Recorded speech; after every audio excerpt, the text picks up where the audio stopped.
Good afternoon, Dr. Freer. Would you like to get started? I have 30 seconds to 2. We could wait the 30 seconds.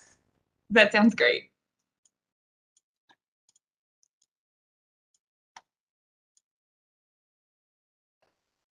And Dr. Singal is already on. Okay, perfect.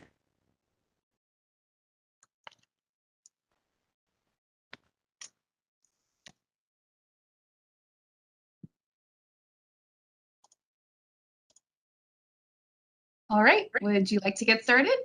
Yep. Excellent. Good afternoon. Thank you so much for joining Los Angeles County Department of Public Health today, September 15th, for a media briefing. Today we have Dr. Barbara Freer and Dr. Rita Singal presenting. We will be covering both COVID-19 and monkeypox today. Both Dr. Freer and Dr. Singal will then take your questions. As a reminder, please use the hand icon or you may chat me, the host. Dr. Freer, when you're ready. Oh, good afternoon, and thanks so much for joining today's briefing. I'll give a COVID-19 status update for the county, and then, as Kim noted, that'll be followed by an update on monkeypox by Dr. Singal, the Chief Medical Director for the LA County Department of Public Health. In today's presentation, I'll share our current metrics, upcoming changes or possible changes in indoor masking requirements when our case rate drops further, a look at the LA County early alert signals, an update on Omicron sublineage BA.4.6, a little bit of data on school clusters and outbreaks, and planning for vaccinations for the fall. We can go to the first slide. On this slide, we track the trajectory of the pandemic since March of this year. The green trend line shows the 7-day average of the number of cases reported daily. During the past week, an average of 1,700 cases have been reported per day. This is a very small decline from the 7-day average a week ago, which was at about 1,800 cases a day. This decline in the case rate is less than what we've observed in recent weeks, and you can see that on the green trend line, where the number of cases has actually been holding steady the last few days. We're, of course, going to continue to observe this closely, and we'll report this out next week again. The 7-day average for the number of daily hospital admissions shown by that orange line, that metric's also declined since late August, but plateaued recently in this past week.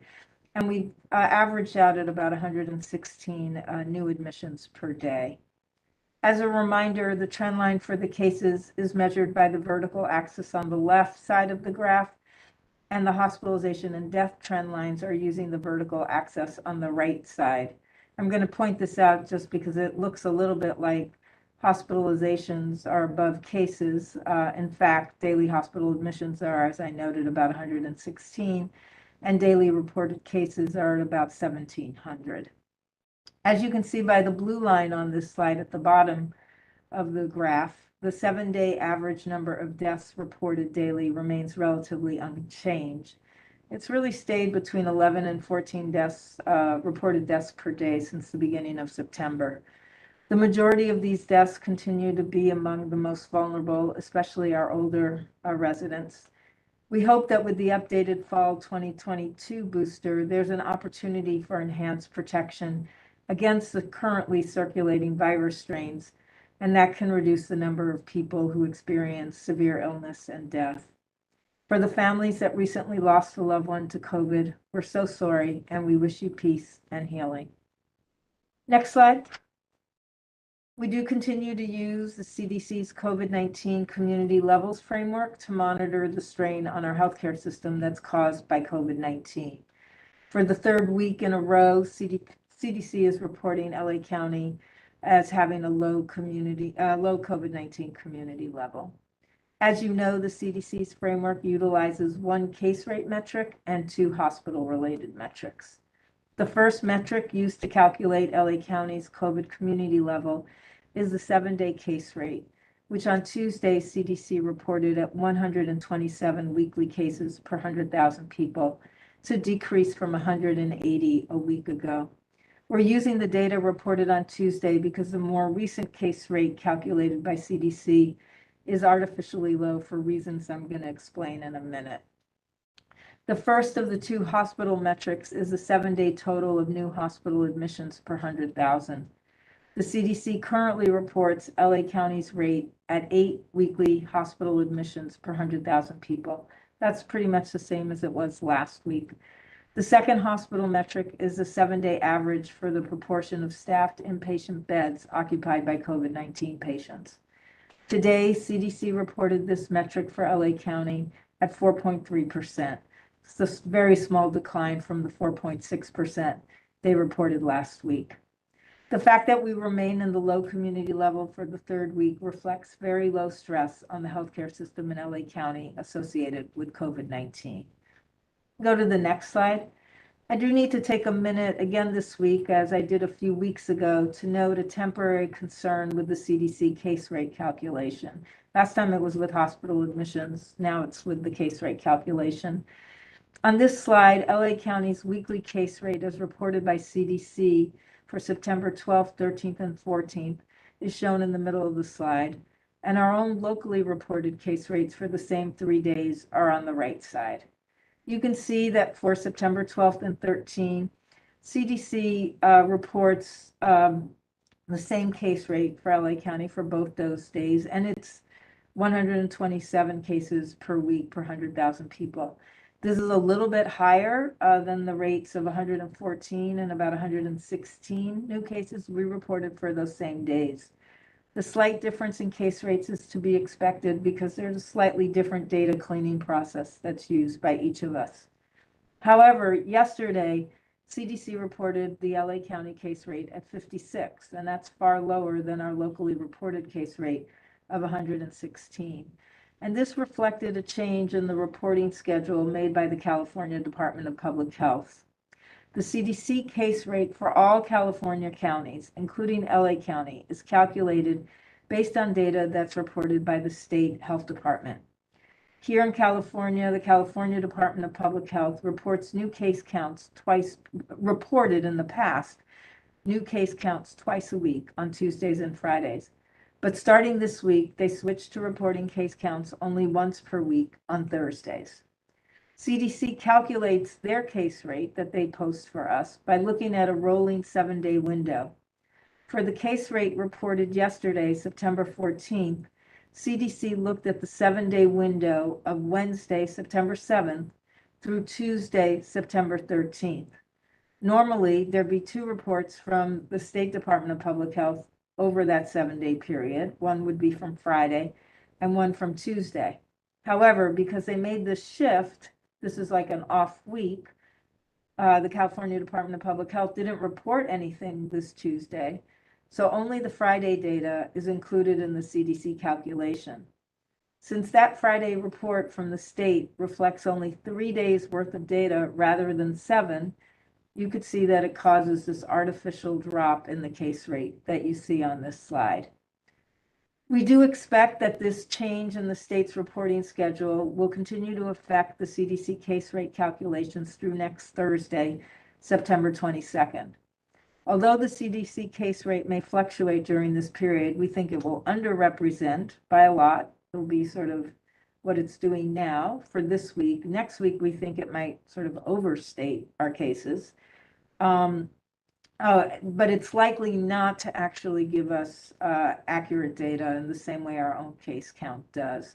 Now, we're obviously working closely with the state and with CDC to identify ways we can mitigate this impact, but since it's just for a short period of time, what we'll do in the meantime, because the CDC case rate won't accurately reflect case levels in our county for this upcoming week, we'll use the locally reported case rate in its place. Next slide. Many have asked when we might enact changes in our indoor masking recommendation, since our COVID community level is low and our case rate is declining, indicating reduced risk of transmission. We recently updated the county's COVID-19 response plan to consider the impact of reduced transmission on the masking guidance. With elevated transmission, universal indoor masking offers an important layer of collective protection, which is why we currently continue to ask everyone to wear a mask indoors when around others in public spaces. But as our case rate drops lower, reflecting a decrease in the risk of infecting others, indoor masking for many people can become an individual preference. In LA County, we'll institute a change in indoor masking guidance when the weekly case rate declines below 100 cases per 100,000 people, whether we happen to be in low or medium community level at the time. If our reported cases continue to decline at the same rate they did last week, we expect to cross this threshold before the end of the month. However, if the rate of decline speeds up or slows down, the timeline for crossing the threshold will change. As I noted a minute ago, due to the issues with the CDC reported case rate, we'll be using the locally reported case rate this upcoming week to determine when we cross the threshold of 100 cases per 100,000 people. The table on this slide helps describe what will change in our mask guidance and what will not change when that weekly case rate falls below 100 per 100,000 people. Specifically, masks, per the state health officer order, will still be required inside healthcare settings, long-term care settings and adult and senior care facilities, correctional facilities and detention centers, and shelters and cooling centers. Masks may also be required in any other location where it is the policy of the business or the venue. Indoor masking will be required for anyone who's within 10 days of a COVID diagnosis and who's eligible to end isolation and return to work or school. Indoor masking will also still be required for 10 days for anyone who has been exposed to someone with COVID. That 10-day period corresponds with the incubation period of the virus, or the time the person who was exposed is most likely to become infected. And because a person with COVID is often capable of infecting others for up to 48 hours before they develop any symptoms, and some people never develop symptoms and yet can infect others, masking when around others after a known exposure to the highly infectious COVID variant remains sensible even as our transmission rates are dropping. Masking guidance that will change when the case rate drops below 100 per week per 100,000 people includes the following. You could see this on the table as well. On public transit and transit hubs, indoor masking will be strongly recommended, but no longer required. Individuals with higher risk will be strongly recommended to mask when in higher risk settings.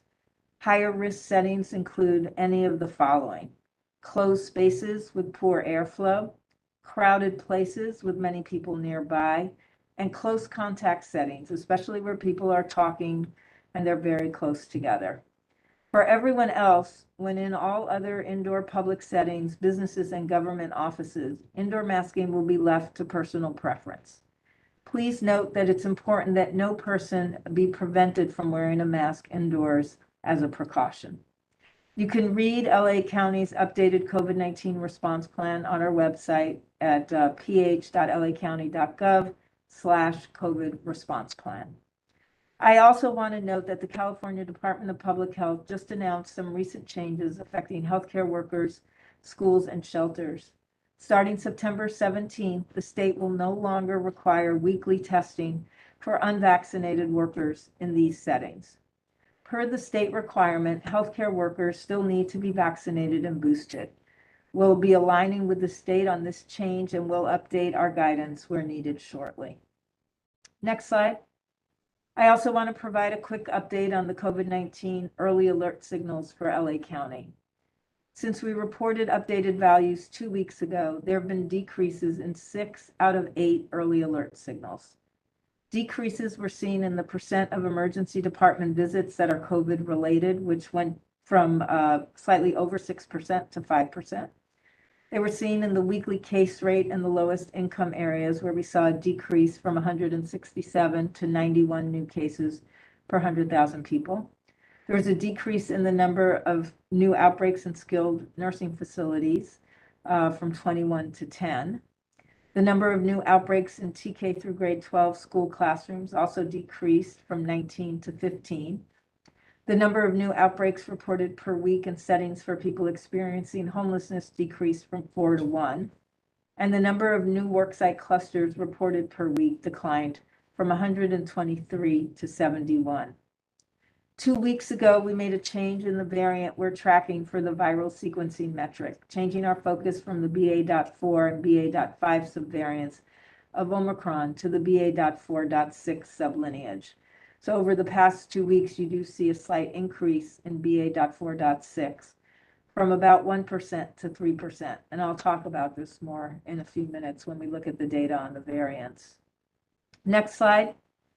This week, we also made a change in how we're tracking our early alert signal for viral concentration data from the 4 wastewater systems that we monitor for the virus.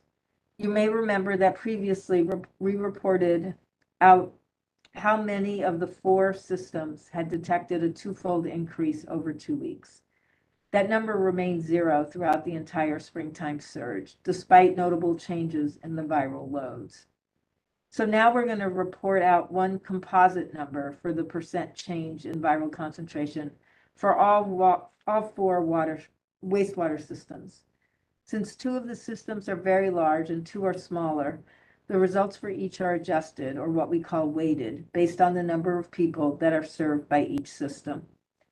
As a reminder, viral testing is performed a little differently at each plant, so we still monitor the percent change in viral concentration in each plant, not the total viral concentration level. An average increase of less than 10% in viral concentrations over 2 weeks would signal low concern. A 10 to 100% increase would signal medium concern, and an increase greater than 100% would signal high concern. For the 14-day period that ended September 8th, viral wastewater concentrations declined 6.6% on average across all 4 wastewater systems, signaling low concern. You can see on this slide, we look at the 10-day rolling averages for viral concentrations at all 4 of the wastewater treatment plants. The white trend lines on each graph show the 10-day rolling average for viral concentration in wastewater between mid-July and mid-September. Data from the largest 2 wastewater treatment plants, the Hyperion Water Reclamation Plant, serving the central and western portions of the county, and the Joint Water Pollution Control Plant, serving the southern and eastern portions of the county, are on the top row. Together, these 2 plants serve about 7.5 million people in L.A. County. You can see that Hyperion saw a sharp decline in average viral concentration in early September, followed by a plateau, while the Joint Water Pollution Control Plant mostly saw stable concentration levels. Viral concentration trends in the wastewater for the 2 smaller plants shown along the bottom here. The Lancaster Water Reclamation Plant serves people in Lancaster and Palmdale, and the Tapia Water Reclamation Facility, run by the Las Virgenes Municipal Water District, serves people in Calabasas and the surrounding areas. Both plants, as you can see, saw plateauing in the average viral concentrations during the first half of September. These data may indicate that the decline in viral transmission that we saw throughout the summer could be leveling off. So obviously, we'll continue to monitor these trends very carefully.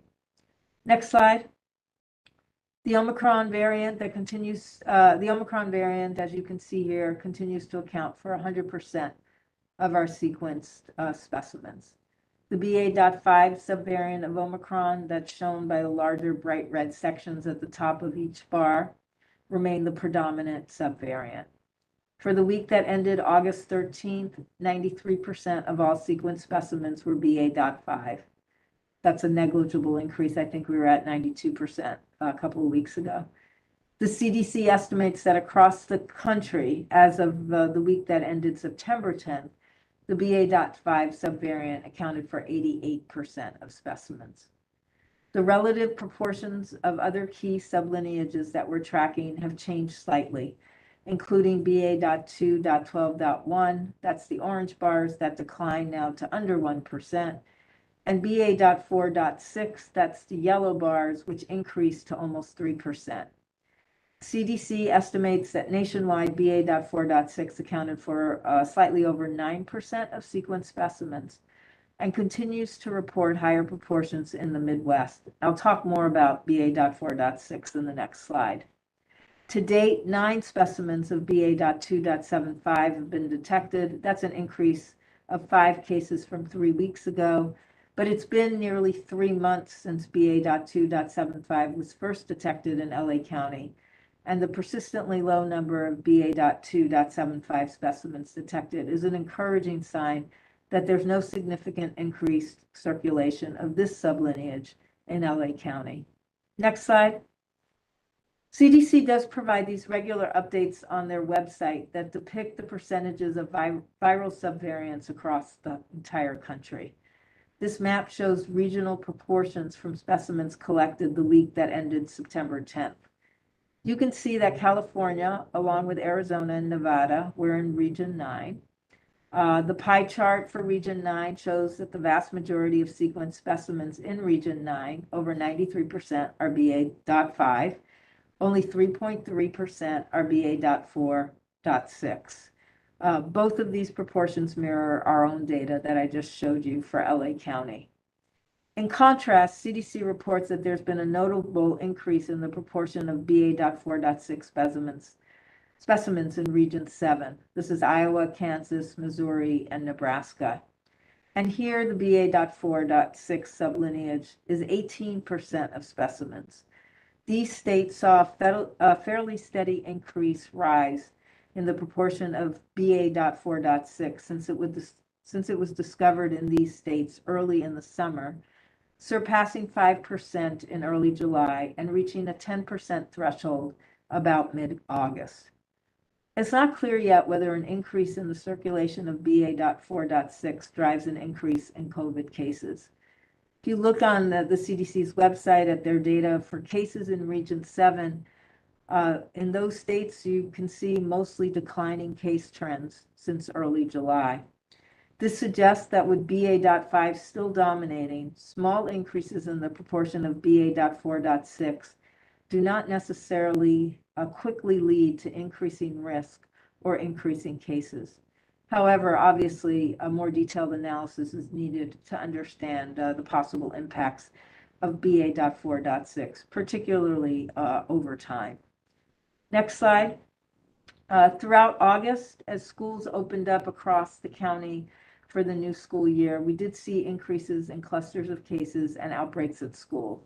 This was expected to some degree, as many schools required or recommended testing before or during the initial return to school. As a reminder, this year, schools are no longer required to report every single case of COVID to public health.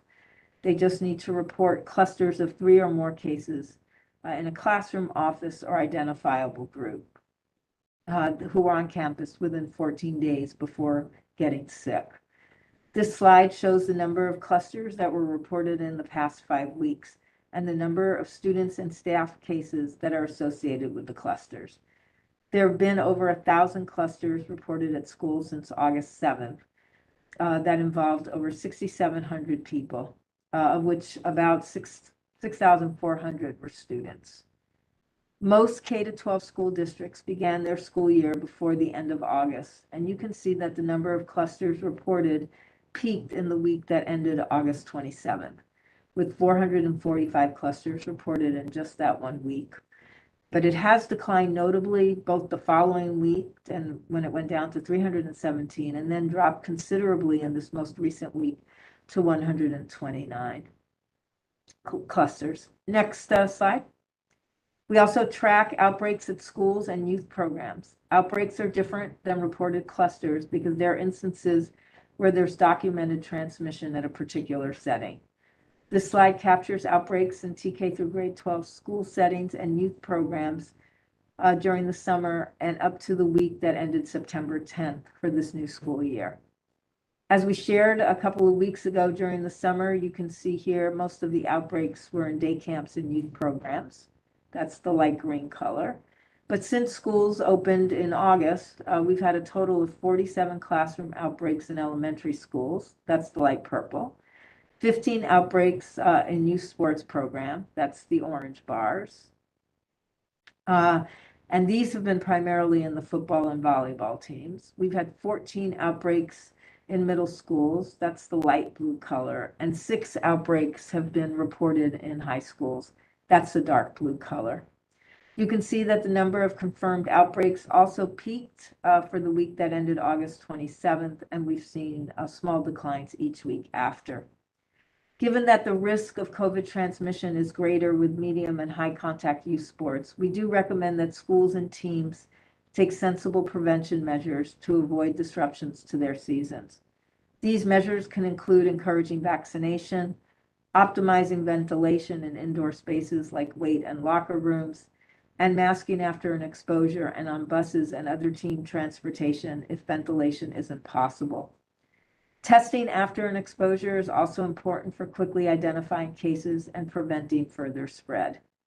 These prevention and mitigation measures will be especially important as the winter season of indoor sports gets underway. Our school districts are doing a great deal of essential work to keeping students and staff safe, including encouraging vaccination and hosting vaccine clinics, following up on cases and individuals who have been exposed, and working with DPH to control and stop outbreaks. And we appreciate all of the effort. Next slide. A couple of weeks ago, we did talk about a new report from CDC showing a decline in U.S. life expectancy for the second year in a row. I wanted to take another look at this report today. CDC reported that life expectancy dropped in 2021 to just over 76 years after being at 77 years in 2020 and 79 years in 2019. This is the first time U.S. life expectancy declined for 2 years in a row in the past 100 years. According to CDC, the decline of about a year in life expectancy between 2020 and 2021 was caused by a mixture of increasing mortality rates for certain conditions, offset in part by decreasing mortality rates for other conditions.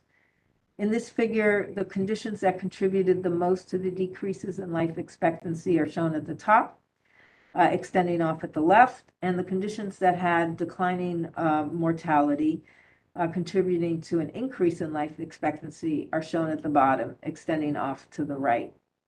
You can see that worsening mortality for COVID associated for a full 50% of the downward movement in life expectancy in 2021, with the other 50% caused by a combination of worsening mortality from unintentional injury, a lot of this was drug overdoses, heart disease, chronic liver disease and cirrhosis, suicide, and other conditions. The decline in life expectancy would have been even greater were it not offset by decreases in mortality from influenza and pneumonia, chronic lower respiratory diseases, Alzheimer's disease, perinatal conditions, and Parkinson's disease. Undoubtedly, the biggest surges in COVID, which occurred in the initial wave, followed by the 2 winters that followed, when cases, hospitalizations, and deaths soared, all contributed significantly to this decline in life expectancy. While it's humbling to look back and be reminded of the enormity of the impact of COVID on our lives, we're also encouraged as we face our 3rd winter with COVID, because we're heading into the colder months with an updated fall booster that matches the variants that are currently circulating. Next slide. So I'll close with a plea that we use this early fall to make plans for getting vaccinated. If you've not yet been vaccinated against COVID, please do so now, well before the possibility of increases in cases that's been associated for the last 2 years with the colder months. The primary vaccine series against COVID is available for everyone 6 months and older throughout the county. We've talked about the various types of COVID vaccines before in detail, and there's information about the schedules for the primary vaccine series, depending on age and type of COVID vaccine, on our website, vaccinatelacounty.com. Anyone who's 12 or older is eligible to receive a single dose of the new fall 2022 bivalent booster against COVID if it's been at least 2 months since their last COVID vaccine. This will provide protection against both BA.4 and BA.5. BA.5 is more than 90% of the virus that's circulating now, and with increased possible circulation of BA.4.6 right around the corner, this is a booster that may in fact be able to make a big difference.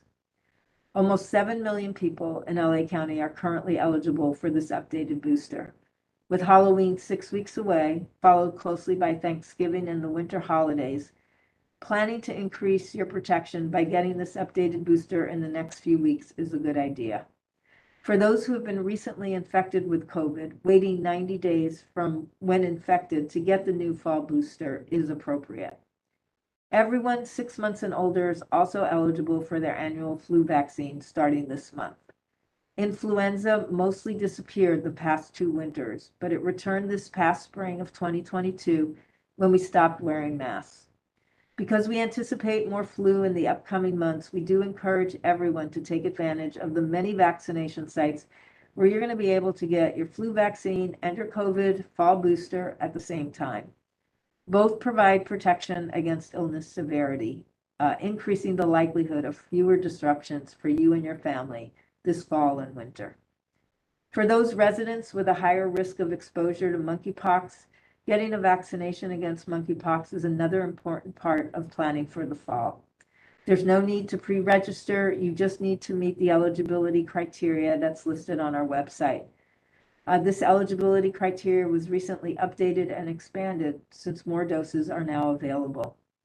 Anyone who's had an exposure to another person with monkeypox does remain eligible to get vaccinated. And in this situation, the vaccination is best given within 4 days after the exposure, although the vaccine does provide some protection if given within 2 weeks of the exposure. This is a hopeful moment in the COVID pandemic, with the WHO noting that with continued attention to reducing risk and increasing vaccination coverage, there is the possibility of ending the pandemic.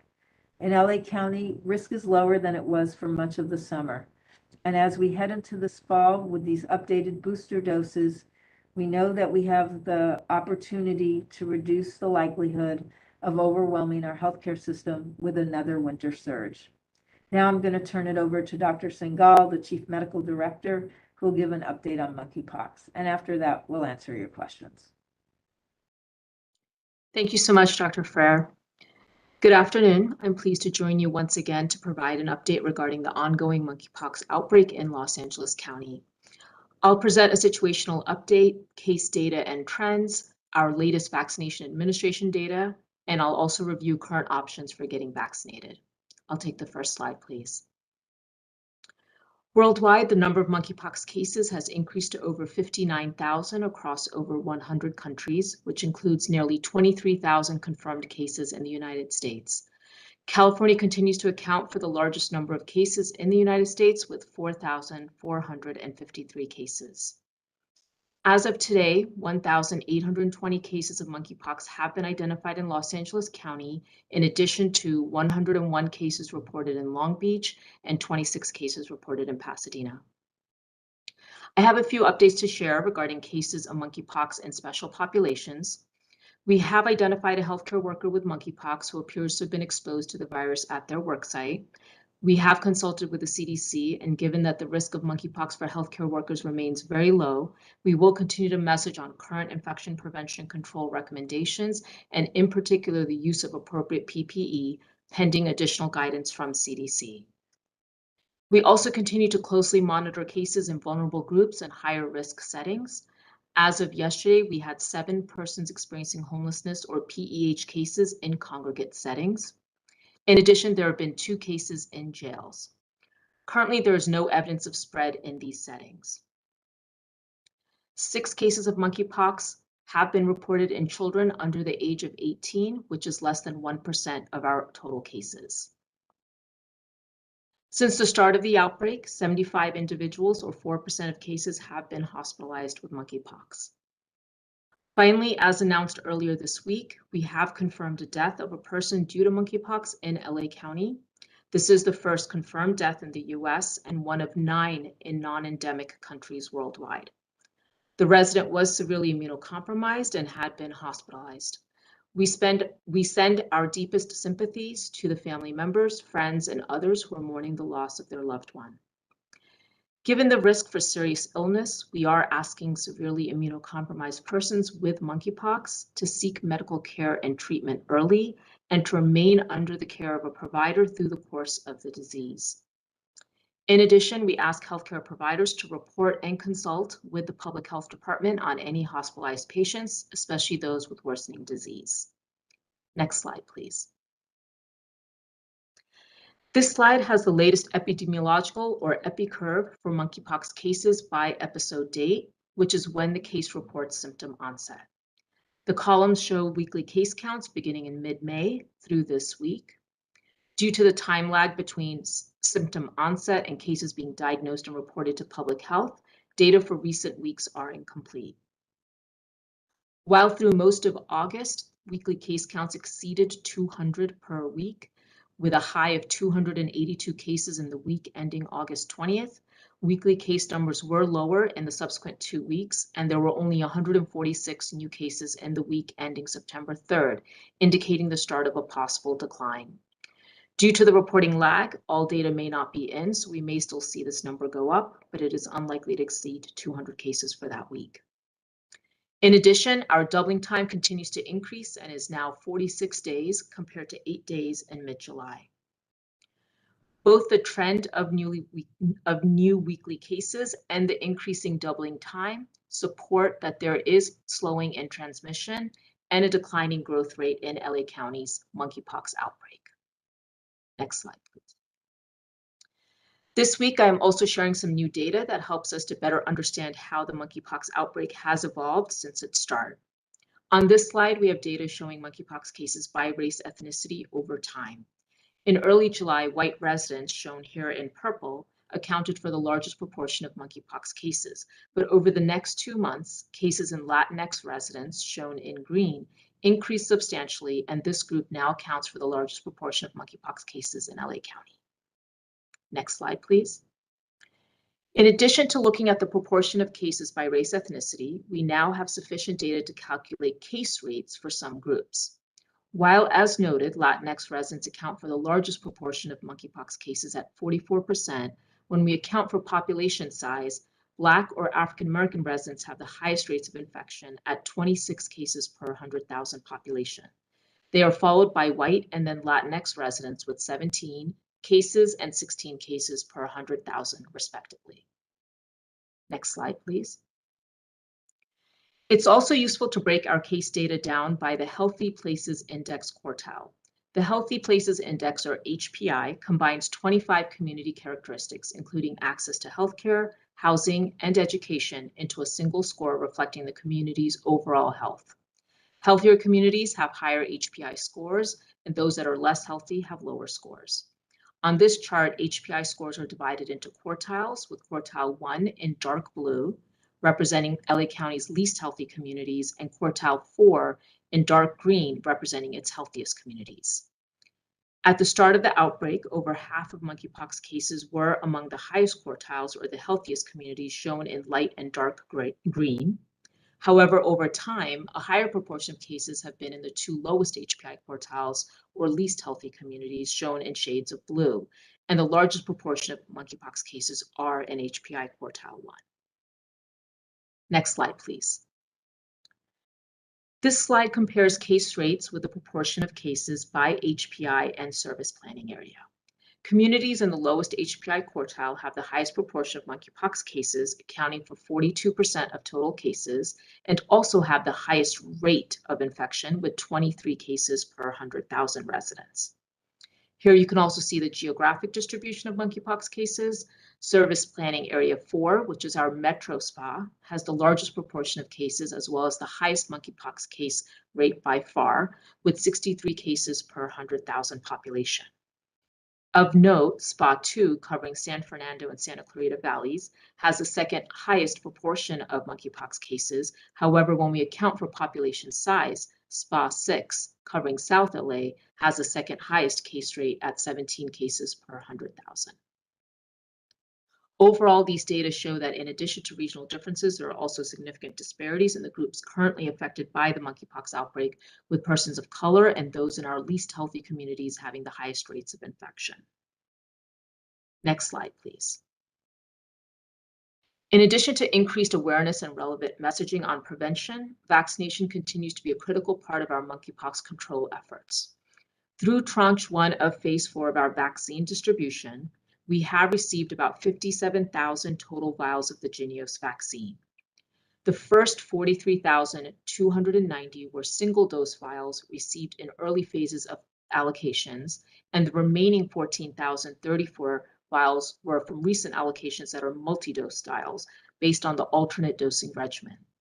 Given that it is not known exactly how many doses each multi-dose vial will produce, we estimate that the vials received equate to at the most about 113,000 doses.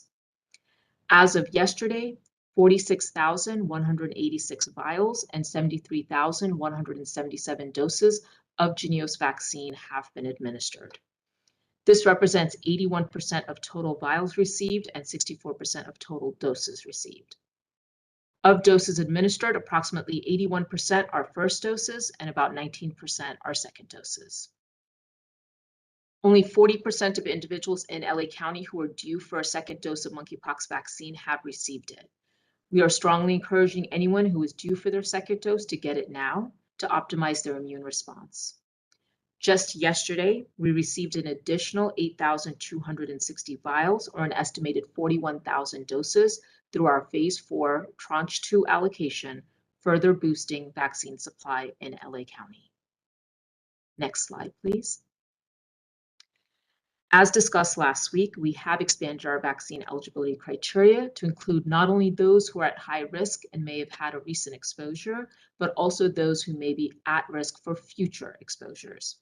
The details of who is eligible can be found on our website. We strongly recommend eligible residents get vaccinated, and it is now easier than ever to access the vaccine.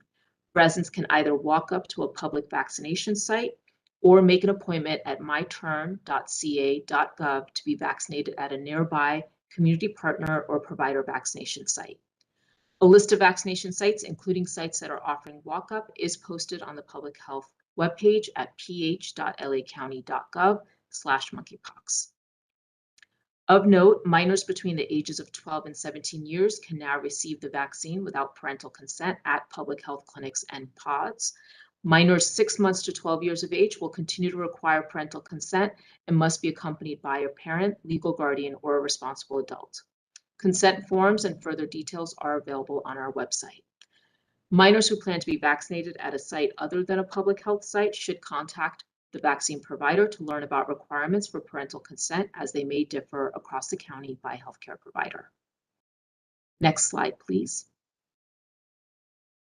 Finally, as we respond to ongoing outbreak, we're continuing to provide our residents, community partners, and healthcare partners with reliable and easy to understand information regarding monkeypox prevention, management, and treatment.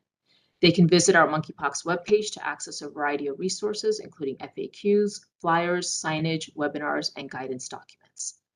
We've also recently expanded our online monkeypox data dashboards, which are updated weekly, to include data on those receiving vaccinations and TPOXX treatment and case rate data.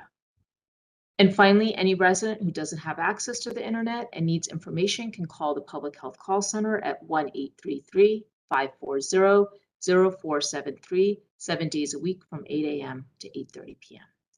Thank you for the chance to provide this update and for sharing this important information with our community. Thanks so much, Dr. Singhal, and we'll go ahead and take your questions. All right. As a reminder, if you have a question, please use the hand raise icon, or you may chat me to host your question. Our first question comes from Ron Lin from the LA Times. Ron, you're unmuted. Please go ahead. Hi, doctors. Thanks for talking with us today. We really appreciate it. First, can you elaborate more on your reasoning over downgrading the recommendations to wear masks if we hit a lower case rate, given there's a lot of at-home testing? And what did the CDC tell you in terms of guidance, whether it's now appropriate to lift the mask up on public transit and airports, should we get to that lower case rate? Second, if we do get an expected surge this fall and winter, do you think you would bring back a mask mandate on public transit and airports, or for that matter, a new universal requirement, or are we basically done with mask mandates at this point? Third, you've mentioned, Dr. Ferrer, you've mentioned before that you've been quite adherent to wearing a mask in indoor public settings, including not eating in indoor public settings. where you'd have to remove your mask. If we do get to this lower threshold, will you yourself stop wearing a mask indoors? You know, what would be your kind of criteria for your own personal decision making? And then finally, the CDC director, Dr. Walensky, mentioned at a Senate hearing that the only healthcare worker infected with monkeypox at a worksite got it through a needle stick. Was she referring to the LA County case? Thanks so much. Yeah, thanks so much. I'm gonna go ahead and why don't we start? Dr. Singhal, can you just respond to the information that CDC provided at the hearing about the healthcare worker? Yes, so what I can say is what I know from discussions with CDC is that there are about 8 healthcare workers worldwide that have been noted to have monkeypox due to workplace exposure. There have been a portion of those that are due to needle stick injury, not all of them. And I can say locally for us here, it was not directly a needle stick injury, but it was an exposure at the work site. So hopefully that helps. So thanks, and thanks for the questions. In terms of, changing from a universal strong recommendation for universal indoor masking to personal preference, we do want to acknowledge that as conditions change in our community, that the guidance can change. I think it's very hard for everyone to imagine a future where we would have a strong recommendation that every single person keep their mask on all of the time while COVID is circulating. I think it's also hard to figure out at what threshold does it really indicate that there's lower risk and that the risk has decreased enough that you would feel comfortable advising people that for many people, personal preference should be an easy way for them to calculate whether or not it's appropriate for them to be wearing a mask indoors. And I want to say that because it gets to your sort of last question about, what will I be doing?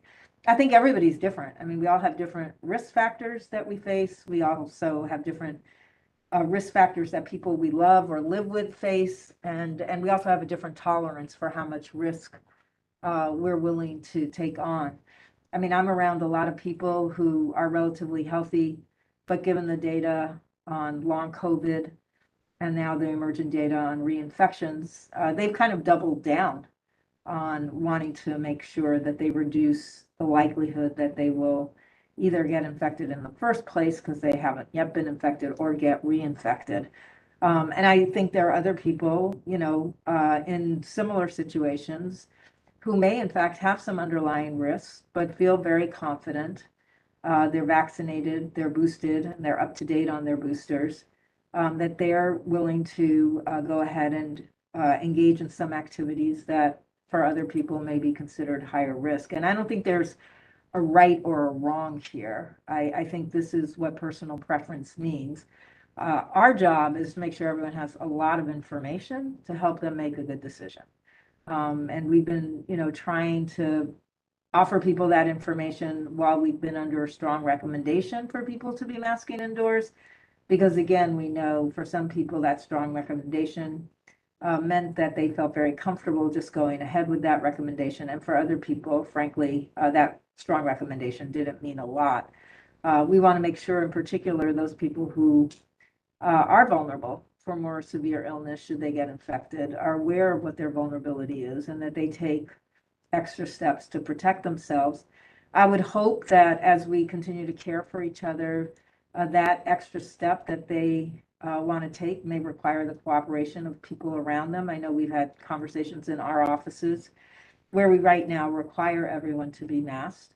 What would we do? What will we do when there's more flexibility in our offices? And there are many people who want to keep their masks on and want other people around them who are going to be around them to keep their masks on as well. So, I think these are conversations that we're all going to need to have with each other. But as transmission rates drop, I think what it says to us is your risk of getting infected or passing on an infection to another person is reduced for lots of people. For other people, even a small amount of risk is going to be too much for them to feel comfortable with, or because they are at elevated risk, they really should continue to take those precautions. And I want to note that we know that it remains a virus that can cause devastating illness, and in some places, people need to keep their masks on because of that. Healthcare facilities, correctional facilities, shelters, people where long-term care, skilled nursing facilities, because there is an elevated risk there, and the collective good would require that we all go ahead in those settings and keep our masks on. So it isn't that there's no risk at all. It's that the risk has been reduced to a place where we feel more comfortable letting people go ahead with making decisions, hopefully with good information, with access to good information. We did have a conversation with CDC about their intention around transportation, public transportation. Their desire has not changed since the beginning, which is that everybody using public transit go ahead and mask. But again, they issue that as a recommendation, and felt comfortable that with, again, lower transmission here in LA County, if we could keep that as a strong recommendation and continue to remind people of the elevated risk of transit workers because they have so many exposures, that hopefully most people on mass transit, buses, trains, at our airports will go ahead and put their mask on when they're around others. Would we bring back masks? It's a great question. As we celebrate that transmission is getting lower, we're the health department that has said all along, we have to use everything in our toolbox when it's appropriate. So if at any point in the future we started seeing high rates of transmission like we've had in the past, we'd certainly move from individual preference to a strong recommendation. And then should we, move back to the CDC designated high community level, we would by all means take a look at what's happening here and make a decision about whether or not that would be a time to go back to a universal indoor masking requirement. Again, those decisions, we map them out as giving ourselves a framework for how we might think about them, but we always use exactly the data that we have on hand to help us make those decisions in a timely way. So we have updated our COVID plan so you can see what the framework looks like. But as with everything, should there be some change in the conditions that require us to act more swiftly, we would by all means go ahead and act more swiftly. That would really be a variant that we're not expecting, that evades our vaccine protection almost entirely and is again creating high rates of transmission, and that's accompanied by strain on the healthcare system. So I think I got to all your questions, Rod. Our next question comes from Stephen Scazio from SCNG. Stephen, you're unmuted. Please go ahead. Okay, thank you. First of all, thank you for, again, holding this information session. It's very helpful. We really appreciate it. My question really goes to Dr. Singhal. Kaiser Permanente, I've been talking to them. They're requiring anyone who has received a monkeypox vaccine to wait a mandatory 4 weeks before receiving the COVID bivalent vaccine. Because they're worried, because they say that that's the CDC guideline for reducing eliminating or reducing the possibility of pericarditis, and I can't say the other one, not myocarditis. Is this the standard the county DPH is going by? Because I did not hear this emphasized in recent reports by DPH. So I'm just kind of wondering what you think about it. And the second part of the second question is, again, to Dr. Singhal. She mentioned a plateauing or a decrease in monkeypox cases. I'm wondering what the reason for that is. That because of people are vaccinated, or is that because people are changing their behavior in terms of behavior that could increase transmission? Thank you so much for this question. So first, I'll address the co-administration question. So this is something that we're looking at in the department. There is a guidance that is up on the CDC website, and what they are saying is that There is a risk of myocarditis that we do know of with the COVID vaccines. And there is a risk that we know of with a prior orthopoxvirus vaccine, which is the ACAM 2000 vaccine, which is not the vaccine we're using right now. However, the Jynneos vaccine, which is the monkeypox vaccine we're using now, there's no confirmed risk of myocarditis. And again, this is in adolescents, young adults, male gender predominantly.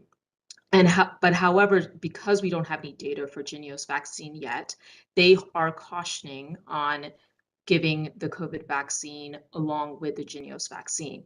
Now, when we look at the data, the actual risk for the myocarditis is very, very small and specific to certain age groups. So really what we're going to be looking at is overall the vast majority of people in the population, it's going to be fine to get both of the vaccines together. So for males that are between ages of 12 and 29, they are the ones that we are going to talk to them one-on-one. We're going to encourage them to talk to their doctors, figure out what is the risk for them, and then they can make a decision on whether they should get it together or not. So this is something that we're working on the language on that, and we will be putting something up soon on our website as our interpretation of the information that is currently available and what CDC is saying. The second question, so coming to your second question about why are we plateauing or why is there a decline? So again, we can speculate on what this is. I think what we're hearing, nationally from other experts as well as from looking at our own data, there's probably about 3 different things that are contributing to this. So one is just what we know about the natural history of monkeypox virus, right? So it's not easily transmitted, requires close, intimate contact. So it's not something that we're going to see that's going to continue to spread in communities for a very long time. There's going to be a burnout, is how we talk about it. Now, we didn't know how long it was going to spread or how far it was going to go. So it is good to see that there is some dropping off of case numbers. Behavior change probably definitely has something to do with this. So we did not do any study here in LA County, but there was a national study that CDC did where they did look at whether there was change in behavior. And they actually showed that there was pretty significant drop in some of the behaviors that are associated with higher risk of monkeypox. So that was great, and that is likely contributing. And then I think the third thing would definitely be vaccination. So although the effectiveness of the Jynneos vaccine in the current outbreak is uncertain, that's something that we're only going to learn later down the road. So far, it does seem to be contributing, and most likely is one of the factors as to why we're seeing a decline at this point. Thank you. We can take the next question. Our next question comes from Marla Tejas from Box 11. Marla, you're unmuted. Please go ahead. Hello, good afternoon, doctors. Dr. Singhal, my question for you is perhaps maybe a clarification in terms of the eligibility for the monkeypox vaccine. Healthcare workers, given that healthcare worker was exposed at his or her work site, are those healthcare workers eligible for the monkeypox vaccine? That is my question for you. And then Dr. Ferrer, I wanted to follow up with our conversation last week as it relates to the close contact policy.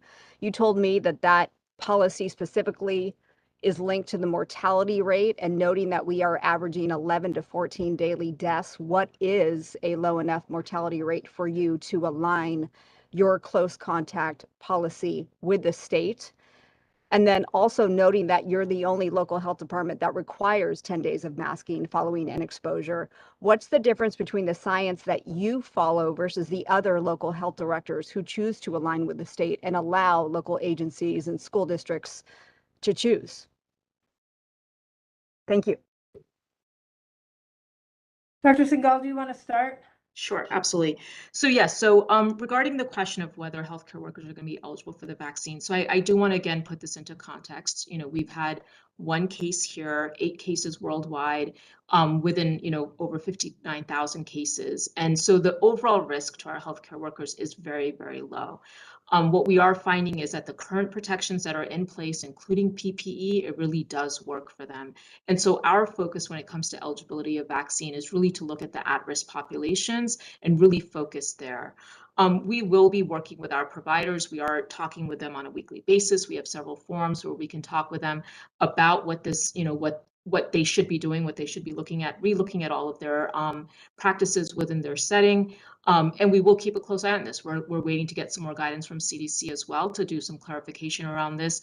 Again, I do also want to mention, like, there are some providers that are seeing a very high volume of monkeypox cases and providing treatment diagnosis, whereas other providers have a much less chance of seeing a monkey. So there's differences in risk even among healthcare workers. So I think that's what we're going to be looking at moving forward to see if there is a certain group, certain part of the healthcare workforce that we do need to be including within the eligibility criteria.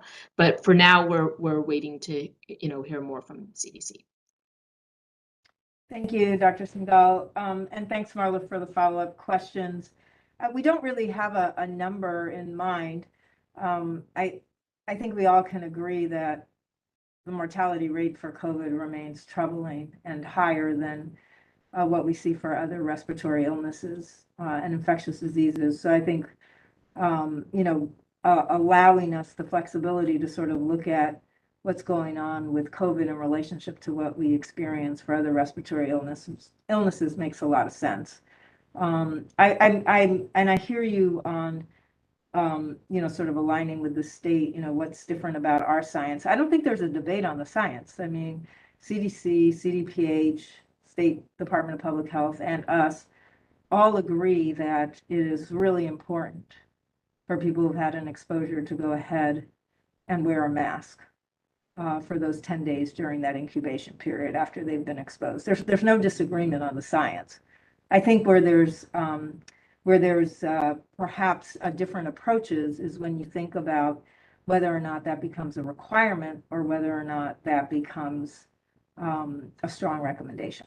And I want to note that for the vast majority of safety protocols at schools at this point, they're almost all at this point strong recommendations where we do in fact align with the state and with many other health departments, and there's a lot of flexibility at schools to make decisions about how to offer and protect, how to offer safety and protect workers and students and families. We've worked for a really long time now with schools. We feel like we provided a lot of good information and technical assistance, and schools have a lot of tools that we didn't necessarily start this pandemic having access to. So we're very comfortable with that. I think in terms of our position on quarantine and isolation is we feel very strongly for everyone. It's not a school issue, it's for work sites as well, that we go ahead and really minimize transmission where we know it's most possible and most likely. So infected people can absolutely go ahead and infect other people. And the same thing, close contacts who are in that incubation period and may in fact be transitioning to being an infected person can go ahead and infect other people. And what we've asked really is for people to put on their masks. And I will note that Cal OSHA requires workers who have had an exposure to go ahead and wear a mask as well. So there are places where others have agreed that this is a sensible approach because it really is a method that and a measure that we can fairly easily implement that can make a pretty big difference in how much transmission continues to happen from individual cases. And this is a good way to sort of break that cycle of transmission. So we will continue to go ahead and ask that everybody adhere, both the general public as well as at our schools. But appreciate the interest in that question, the continued interest in that question. I think, Kim, we're out of time. Did we get to everybody?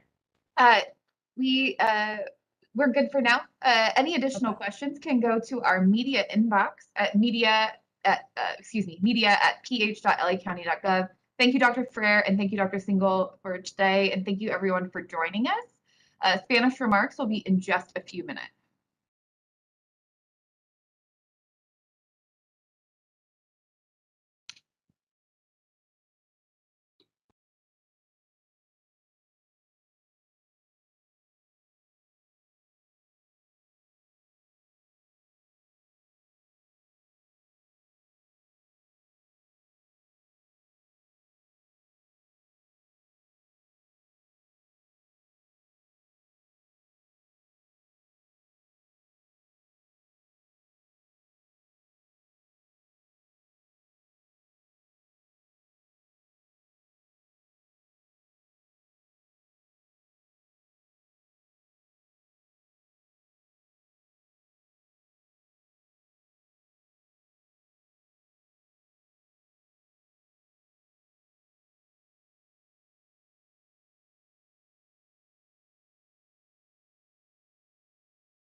Good afternoon, Deanna. I'm ready when you are. Hi, Kim. Can you hear me? I can hear you. Perfect. I have your COVID-19 slides ready to go. Shall I make the introduction? Yes, please. Good afternoon, everyone. Thank you so much for joining us this afternoon. The Los Angeles County Department of Public Health. This is the Spanish portion of today's briefing, September 15th. We have Deanna presenting. Deanna, when you're ready.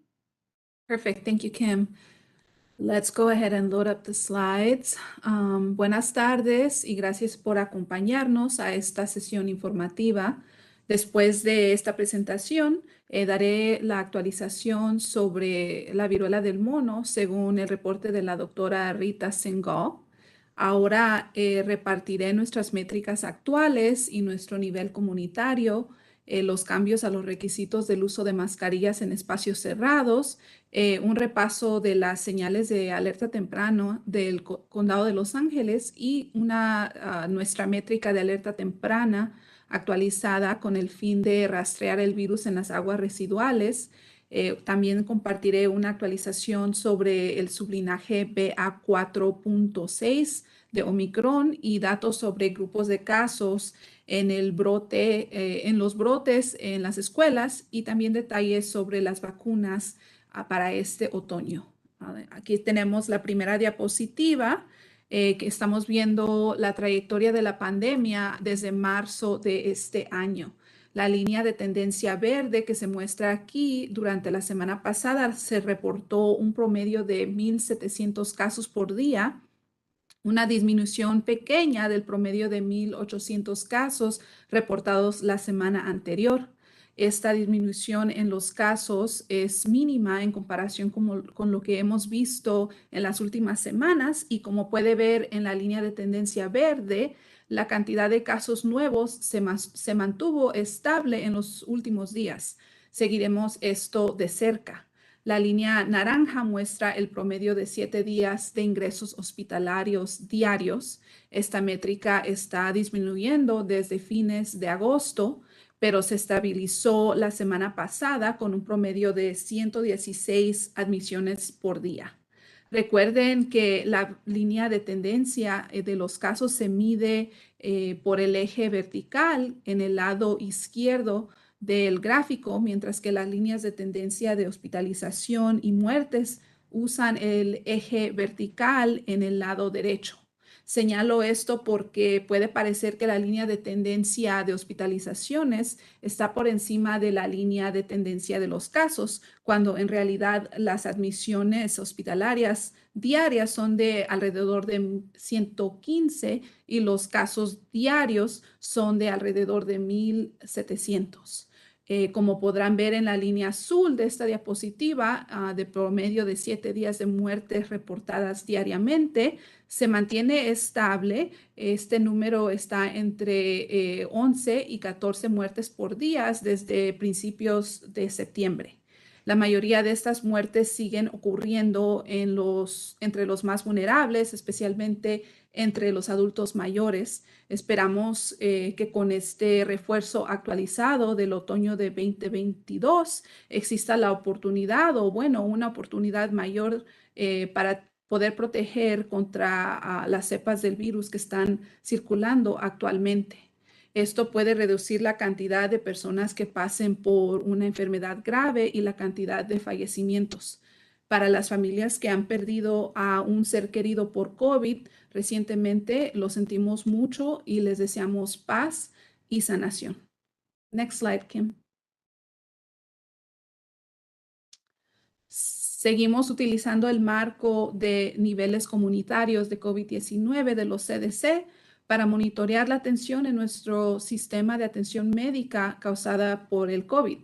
Tenemos por la tercera semana consecutiva, los CDC reportaron que el condado de Los Ángeles tiene un nivel comunitario de transmisión bajo. Como verá aquí, la primera métrica calcula los casos de 7 días. El martes los CDC reportaron que tenemos 127 casos semanales por cada 100,000 personas, una disminución en comparación con las 180 reportados hace una semana. Estamos utilizando los datos reportados el martes porque las tasas de casos más recientes calculadas por los CDC está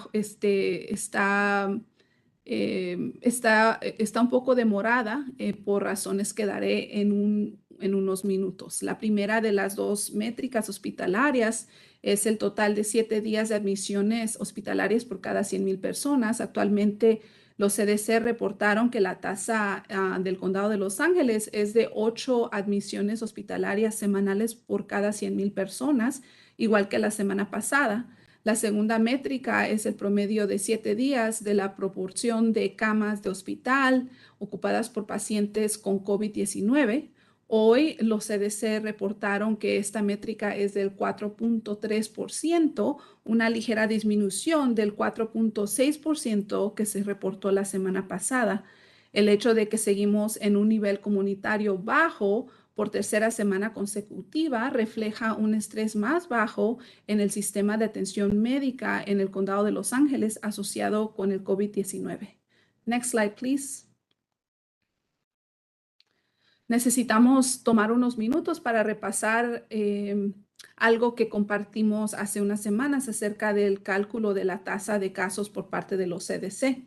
En esta diapositiva verán la tasa de casos semanales del condado de Los Ángeles según lo reportado por los CDC el día 12, 13 y 14 de septiembre. También verán nuestras propias tasas de casos reportadas localmente para los mismos 3 días y están al lado derecho. Como podrán ver aquí, para el día 12, 13 de septiembre, los CDC reportaron la misma tasa de casos para el condado de Los Ángeles para ambos días, 127 casos por semana por cada 100,000 personas, solo un poco más que las tasas de 114 y 115 que se reportaron esos mismos días localmente. Esta ligera diferencia en las tasas de casos es de esperarse debido a que sus procesos de limpieza de datos son ligeramente diferentes a los de nosotros. Sin embargo, ayer los CDC reportaron una tasa de casos en el condado de Los Ángeles de 56, mucho más baja que nuestra tasa de casos reportada localmente de 116, lo que refleja un cambio en la cronograma de informes realizado por el Departamento de Salud del Condado de California, o sea, el CDPH por sus siglas en inglés. La tasa de casos de los CDC para todo el condado todos los condados de California, que también incluye al condado de Los Ángeles, se calcula en función a los datos reportados por el CDPH. Previamente, el CDPH reportaba sobre nuevos casos 2 veces por semana, los martes y viernes, y a partir de esta semana cambiaron a reportar estos recuentos de casos solamente una vez por semana, los jueves. Los CDC calculan su tasa de casos observado en una ventanilla móvil de 7 días. Para la tasa de casos reportada ayer, 14 de septiembre, los CDC observaron la ventanilla de 7 días del miércoles 7 de septiembre a el martes 13 de septiembre. Normalmente habría 2 informes del CDPH en ese periodo de 7 días, uno el viernes y el otro el martes. Sin embargo, debido a este cambio en el cronograma de informes, CDPH no reportó este martes, por lo que solo tenemos los datos del viernes en el cálculo de los CDC. Dado que el informe del viernes del CDPH solo refleja los datos de 3 días en lugar de 7, se provocó una gran caída en la tasa de casos que vemos en esta diapositiva. Es muy posible que el cambio en el cronograma de informes de CDPH pueda afectar nuestra tasa de casos de los CDC hasta el próximo jueves 22 de septiembre. Aunque la tasa de casos de los CDC puede variar durante este periodo, es probable que no refleje los datos completos de 7 días hasta el viernes 23 de septiembre. Estamos trabajando con el CDPH y los CDC para identificar maneras de mitigar este impacto. Mientras tanto, dada la tasa de casos de los CDPH que no reflejan los niveles de casos en el condado de Los Ángeles con precisión, tendremos que usar nuestra tasa de casos reportada localmente en la próxima semana. Next slide, please. Muchos están preguntando cuándo haremos cambios a nuestras recomendaciones del uso de mascarilla en espacios cerrados, ya que nuestro nivel comunitario es bajo y nuestra tasa de casos está disminuyendo, lo que indica un riesgo reducido de transmisión. Recientemente actualizamos el plan de respuesta a COVID-19 en el condado, teniendo en mente el impacto de transmisión bajo referente al uso de mascarillas. Y a la vez, también seguimos con una transmisión elevada y sabemos que el uso de mascarilla ofrece una capa de protección colectiva, por lo que actualmente seguimos pidiendo que todos usen mascarilla en espacios cerrados cuando estén cerca de otras personas en lugares públicos. A medida que nuestras tasas de casos bajen, lo que refleja una disminución en el riesgo de infectar a otros, el uso de mascarillas en espacios cerrados podría cambiar. Específicamente aquí en el condado de Los Ángeles haremos un cambio a la guía de uso de mascarillas en espacios cerrados cuando la tasa de casos semanal esté por debajo de 100 casos por cada 100,000 personas, ya sea que tengamos un nivel comunitario bajo o medio en ese momento. Si nuestros casos siguen disminuyendo a un ritmo similar al de esta semana pasada, esperamos poder cruzar ese umbral antes del fin del mes. Sin embargo, si la tasa se acelera o se mantiene igual, la línea de tiempo para cruzar el umbral puede cambiar. Y como ya mencioné, debido a los problemas con la tasa de casos reportados por los CDC, utilizaremos nuestra tasa de casos reportados localmente para la próxima semana para determinar cuándo cruzaremos el umbral de 100 casos por cada 100,000 personas. La tasa en esta diapositiva ayuda a describir lo que cambiará en nuestra guía de uso de mascarillas y lo que no cambiaría cuando la tasa de casos caiga por debajo de 100 por cada 100,000 personas.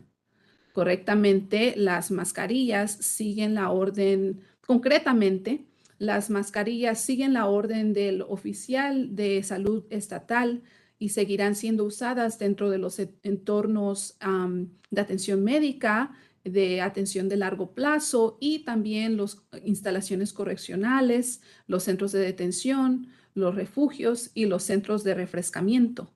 También se puede requerir una mascarilla en cualquier otro lugar a donde sea póliza del negocio o del sitio. El uso de mascarillas en espacios cerrados aún será requerido para cualquier persona que se encuentre dentro de 10 días de un diagnóstico de COVID y que sea elegible para terminar con su aislamiento y que pueda regresar al trabajo o a la escuela. También seguirá siendo requerido el uso de mascarillas en espacios cerrados durante 10 días para cualquier persona que haya sido expuesta a alguien con COVID. El periodo de 10 días corresponde al periodo de incubación del virus o el momento en el que es más probable que una persona se infecte después de una exposición. Y debido a que una persona con COVID a menudo es capaz de infectar a otras personas hasta 48 horas antes de desarrollar algún síntoma y también que algunas personas nunca desarrollan síntomas, pero aún sí pueden infectar a otras personas. El uso de mascarillas cuando esté cerca de otras personas sigue siendo un paso sensato, incluido cuando las tasas de transmisión bajan. La guía del uso de mascarillas, que cambiará cuando la tasa de casos caiga por 100 por semana por cada 100,000 personas, incluye lo siguiente: el transporte público y los centros de tránsito. Se recomendará fuertemente el uso de mascarillas en espacios cerrados, pero ya no será mandatorio. Se recomendará fuertemente a las personas con mayor riesgo que usen mascarillas cuando se encuentren en entornos de mayor riesgo. Estos entornos incluyen espacios cerrados con poco flujo de aire, aglomeraciones, entornos donde hay contacto cercano, especialmente donde las personas hablan o respiran con dificultad, ya que hay poca distancia. Pero todos los demás, cuando se encuentren dentro de lugares públicos, empresas, oficinas gubernamentales, el uso de mascarillas se dejará a la preferencia personal de cada persona. Tenga en cuenta que es importante que a ninguna persona se le impida el uso de mascarilla en espacios cerrados como medida de precaución. Puede leer el plan de propuesta de COVID-19 del Condado de Los Ángeles, que ya está actualizado en el sitio web que puede aparecer aquí en la pantalla de ph.lacounty.gov/COVID Response Plan. También quiero señalar que el Departamento de Salud de California acaba de anunciar algunos cambios que afectan a los trabajadores en el sector de salud, en las escuelas y en los refugios. A partir de esta semana, el Estado ya no requerirá pruebas semanales para los trabajadores no vacunados en esos entornos. Según el requisito estatal, los trabajadores de salud aún deben vacunarse y reforzarse, pero no estamos, nos estamos nosotros alineando con el Estado en este cambio y actualizaremos nuestra guía. Next slide, please. Ahora daré una actualización sobre las señales de alerta temprana de COVID-19 para nuestro condado. Desde que reportamos hace 2 semanas, ha habido disminuciones en 6 de las señales de alerta temprana. Se observaron disminuciones en el porcentaje de visitas al departamento de emergencias relacionado con COVID. El porcentaje bajó levemente un poco de 6% a 5%. La tasa de casos semanales en las áreas de ingresos más bajos también bajó de 167 a 91 casos por cada 100,000 personas. El número de brotes en centros de enfermería especializada en los últimos 7 días bajó de 21 a 10. El número de brotes en aulas de escuelas kinder transicional al grado 12 disminuyó de 19 a 15.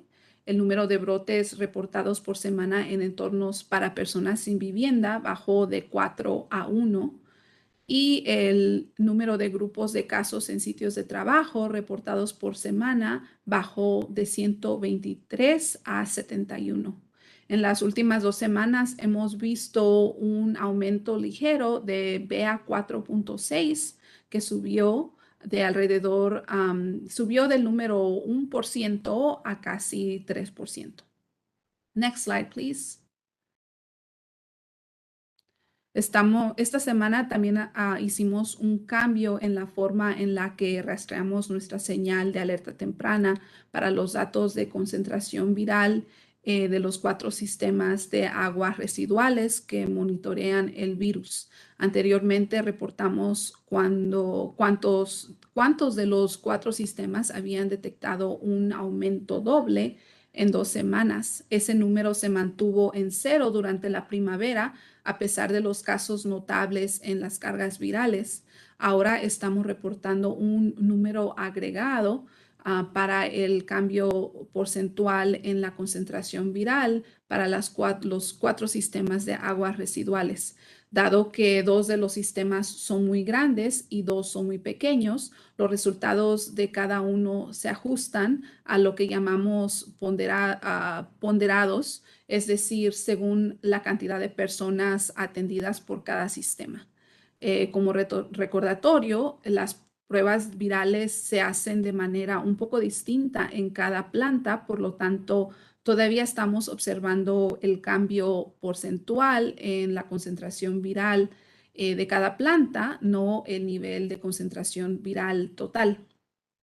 Un aumento promedio del menos de 10% en las concentraciones virales durante 2 semanas indicaría una preocupación baja. Un aumento del 10 al 100% indicaría una preocupación media, y un aumento superior al 100% indicaría una preocupación alta. Durante el periodo de 14 días que terminó el 8 de septiembre, la concentración viral de las aguas residuales disminuyeron a un 6.6% en promedio en los 4 sistemas de aguas residuales, lo que indica una preocupación baja. Como podrán ver en esta diapositiva, la línea blanca en cada gráfico muestra el promedio móvil de 10 días de concentraciones virales en aguas residuales entre mediados de julio a mediados de septiembre. En la fila superior se muestran los datos de las 2 plantas de tratamiento de aguas residuales más grandes, la planta Hyperion, que sirve las partes central y occidental del condado, y la planta conjunta de control de contaminación de agua, que sirve las partes sur y este del condado. Juntas, estas 2 plantas sirven alrededor de 7.5 millones de personas en el condado de Los Ángeles. Puede ver que en Hyperion tuvo una fuerte disminución en la concentración viral promedio a principios de septiembre y luego se aniveló, mientras que la planta de control conjunto de la contaminación del agua registró niveles de concentración estables. Las tendencias de concentración viral en las aguas residuales para las plantas más pequeñas se muestran en la parte inferior.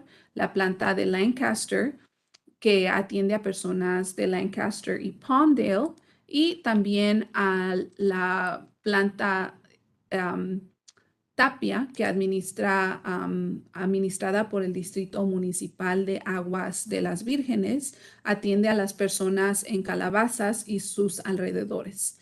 Ambas plantas muestran un promedio de estancamiento en el promedio de la concentración viral durante la primera quincena de septiembre. Estos datos pueden indicar una disminución en la transmisión viral que vimos durante el verano. Se puede estar estabilizando. Seguiremos monitoreando estas tendencias cuidadosamente. Next slide, please. La variante Omicron sigue representando el 100% de las muestras secuenciadas. La variante BA5 de Omicron, como lo muestran las secciones rojas en la parte superior de cada barra, sigue siendo la subvariante predominante. En la semana que terminó el 13 de agosto, el 93% de todas las muestras secuenciadas fueron BA5, un aumento pequeño con respecto al 92% que se fue reportado hace 2 semanas. Los CDC estiman que en todo el país, a partir de la semana que terminó el 10 de septiembre, la subvariante BA5 representó el 88% de las muestras. Las proporciones de los otros sublinajes claves que estamos rastreando han cambiado ligeramente, incluido el BA2.12.1, que se muestra con las barras naranjas, ha disminuido al menos del 1%, y el BA4.6, que se muestra con las barras amarillas, ha aumentado a casi el 3%. Los CDC estiman que alrededor del país el BA4.6 representa casi el 9.2% de las muestras secuenciadas y según sigue siendo reportado cifras más altas en el medio oeste de nuestro país. Hasta la fecha se han detectado 9 muestras de la BA2.75, un aumento desde que reportamos 5 casos hace 3 semanas. Y ya han pasado casi 3 meses desde que la BA2.75 se detectó por primera vez en el condado de Los Ángeles. El número sigue bajo, una señal alentadora de que no hay un aumento significativo en la circulación de este sublinaje dentro de nuestro condado. Next slide, please. Y los CDC brindan actualizaciones continuas en su sitio web que nos muestran porcentajes de subvariantes virales en todo el país. Este mapa muestra las proporciones regionales de las muestras recolectadas la semana que terminó el 10 de septiembre. Podrán ver aquí que California junto a Arizona y Nevada se encuentran en la región 9.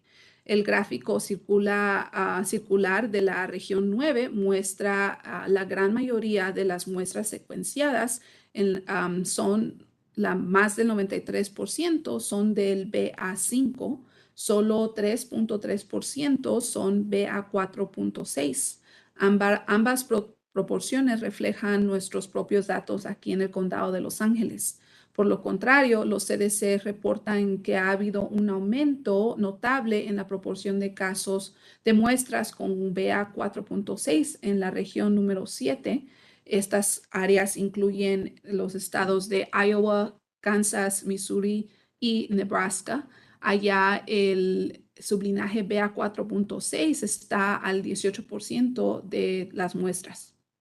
Estos estados vieron un aumento bastante constante en la proporción de 4.6, BA4.6 desde que se descubrió a principios del verano, superando el 5% a principios de julio y alcanzando el umbral de 10% a mediados de agosto. Todavía no está claro si el aumento en la circulación del BA4.6 genera un aumento en los casos de COVID.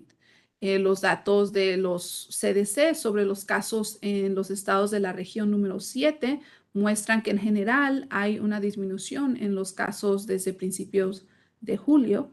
Esto sugiere que con la BA5 sigue dominando los pequeños aumentos en la proporción de BA4.6. No nos llevan a un aumento de riesgo o un aumento de los casos necesariamente. Sin embargo, se necesita un análisis más detallado para comprender los impactos del BA4.6. Next slide, please.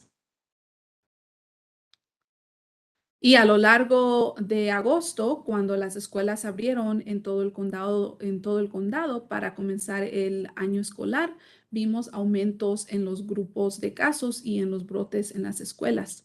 Esto se esperaba hasta cierto punto, ya que muchas escuelas requerían y recomendaban pruebas antes y durante el regreso inicial a la escuela. Les recordamos que este año las escuelas ya no son obligadas a reportar todos los casos de COVID a salud pública.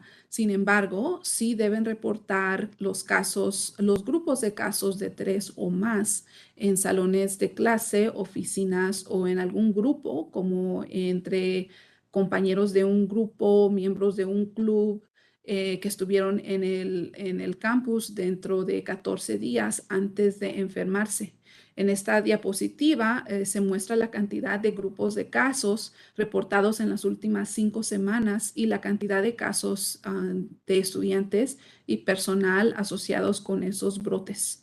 Se han reportado más de 1,000 grupos de casos en las escuelas desde el 7 de agosto que involucraron a más de 6,700 personas, de las cuales casi 6,400 fueron estudiantes.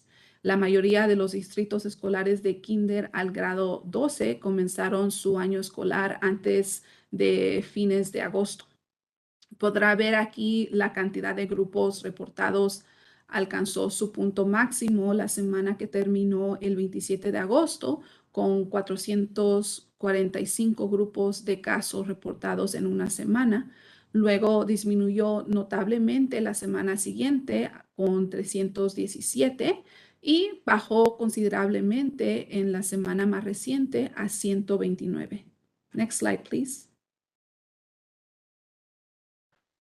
También estamos dando seguimiento a los brotes en las escuelas y en los programas para jóvenes. Los brotes son diferentes a los casos de los grupos de casos reportados. Esta diapositiva captura los brotes en entornos escolares de kinder transicional al grado 12 en programas para jóvenes durante el verano hasta la semana que termina el 10 de septiembre del nuevo año escolar. Durante el verano, muchos de los brotes ocurrieron en campamentos en programas juveniles, como lo muestran las áreas de color verde claro. Desde que los distritos escolares abrieron sus puertas en agosto, se han documentado un total de 47 brotes en aulas de escuelas primarias, como se muestra en el color púrpura. y 15 brotes se han asociado con programas deportivos juveniles, como se muestra en el color naranja, principalmente en equipos de fútbol y voleibol. Y se han documentado 14 brotes en escuelas secundarias, como se muestra con azul claro, y 6 brotes en escuelas preparatorias, como se muestra en el color azul oscuro. Puede ver la cantidad de brotes confirmados que alcanzó su punto máximo la semana que terminó el 27 de agosto, con pequeñas disminuciones cada semana. Dado que el riesgo de transmisión de COVID es mayor para los deportes juveniles de contacto medio a alto, recomendamos que las escuelas y los equipos tomen medidas de prevención sensatas y que los equipos tomen medidas de prevención sensatas para evitar interrupciones en su nueva temporada.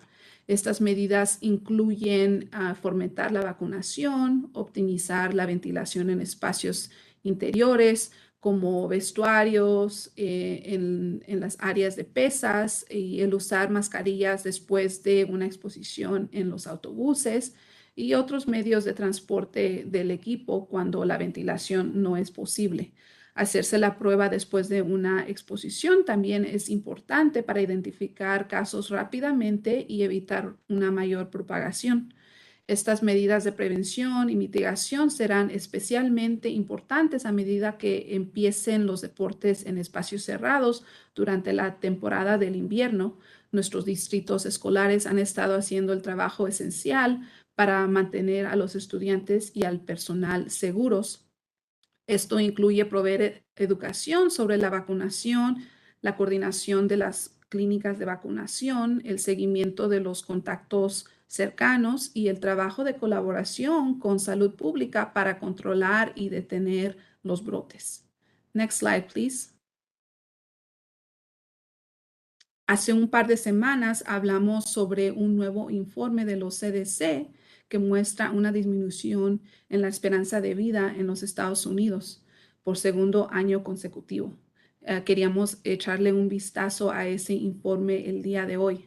Los CDC reportaron que la esperanza de vida se redujo en el año 2021 a poco más de 76 años, después de haber sido de 77 años en el 2020 y de 79 años en el año 2019. Esta fue la primera vez que la esperanza de vida en los Estados Unidos disminuyó durante 2 años consecutivos en los últimos 100 años. Según el CDC, los CDC, la disminución de casi un año en la esperanza de vida entre el 2020 y el 2021 fue causada por la combinación de tasas de mortalidad crecientes para ciertas enfermedades, que a la vez es compensada por tasas de mortalidad decrecientes para otras enfermedades. En esta diapositiva podrá ver las condiciones que más contribuyen a la disminución de la esperanza de vida en la parte superior, extendiéndose hacia la izquierda, y las condiciones que tuvieron una mortalidad descendiente, lo que contribuyó a un aumento en la esperanza de vida, se muestra en la parte inferior y se extiende a la derecha. Puede ver que el empeoramiento de la mortalidad por COVID representó el 50% del movimiento descendente en la esperanza de vida en el año 2021 y el otro 50% fue causado por una combinación de empeoramiento de la mortalidad por lesiones no intencionales, principalmente la sobredosis de drogas, enfermedades cardíacas, enfermedades hepáticas crónicas, cirrosis, suicidio y otras condiciones. La disminución de la esperanza de vida podría haber sido aún mayor si no hubiera sido compensada por la disminución en la mortalidad por la influenza, la neumonía, enfermedades crónicas de las vías respiratorias, enfermedad de Alzheimer's, afecciones, condiciones perinatales y la enfermedad de Parkinson's. Sin duda, los mayores aumentos de COVID que ocurrieron en la ola inicial, seguidos por 2 inviernos con números elevados, al igual que las hospitalizaciones y las muertes, fueron lo que contribuyó significativamente a esta disminución en la esperanza de vida. Si bien es una lección de humildad mirar hacia atrás y recordar el impacto del COVID en nuestras vidas, a la vez nos sentimos alentados al enfrentar nuestro tercer invierno con COVID porque vemos así, vamos a ver los meses más fríos con un refuerzo nuevo de otoño ya actualizado que protege contra las variantes que circulan actualmente. Next slide, please. Y este otoño les pedimos que hagan planes para vacunarse. Si aún no se han vacunado contra el COVID, deben hacerlo ahora, antes de que aumenten los casos durante los meses más fríos. La serie de vacunas iniciales contra COVID-19 está disponible para todas las personas de 6 meses en adelante en todo el condado. Hemos hablado antes en detalle sobre el tipo de vacunas contra el COVID y hay información también sobre los calendarios para las series de vacunas iniciales. Según la edad y el tipo de vacuna, están en nuestro sitio web que se puede encontrar en vacunatelosangeles.com. De nuevo, vacunatelosangeles.com. Cualquier persona mayor de los 12 años es elegible para recibir una dosis de refuerzo actualizado para el otoño de 2022 contra el COVID. Si han pasado al menos 2 meses desde su última vacuna contra el COVID, es elegible. Este refuerzo les brinda protección contra las subvariantes BA4 y BA5 de Omicron. BA5 es más del 90% del virus que circula en este momento. Recuerden que podría haber una mayor circulación del BA4.6 a la vuelta de la esquina. Casi 7 millones de personas en el condado de Los Ángeles son elegibles para recibir este refuerzo actualizado. Con Halloween ya a 6 semanas, el día feriado del Día del Pavo, conocido también como el Día de Acción de Gracias, y las vacunas del invierno, es buena idea ver cómo puede aumentar su protección obteniendo un refuerzo actualizado en las próximas semanas. Para aquellos que se han infectado recientemente con COVID, es bueno esperar 90 días desde que se infectó para ponerse el refuerzo actualizado. Todas las personas mayores de 6 meses también son elegibles para recibir su vacuna contra la gripe este mes. La influenza desapareció en su mayoría los últimos 2 inviernos y regresó la primavera pasada cuando dejamos de usar mascarillas. Debido a que anticipamos más influenza en los próximos meses, alentamos a todos a aprovechar los sitios de vacunación donde pueden obtener su vacuna contra la influenza y su refuerzo de COVID-19 al mismo tiempo. Ambas brindan protección contra una enfermedad grave, lo que aumenta la posibilidad de que tengamos menos obstáculos en el otoño y también en el invierno. Para aquellos residentes con mayor riesgo de exposición a la viruela del mono, vacunarse contra la viruela del mono es otra parte importante de su planificación para el otoño. No se necesita registrarse previamente, solo debe cumplir con los criterios de elegibilidad que se enumeran en nuestro sitio web. Los criterios de elegibilidad se actualizaron ahora y son más amplios a medida que contamos con más dosis. Cualquier persona que haya estado expuesto a otra persona con viruela del mono sigue siendo elegible para vacunarse.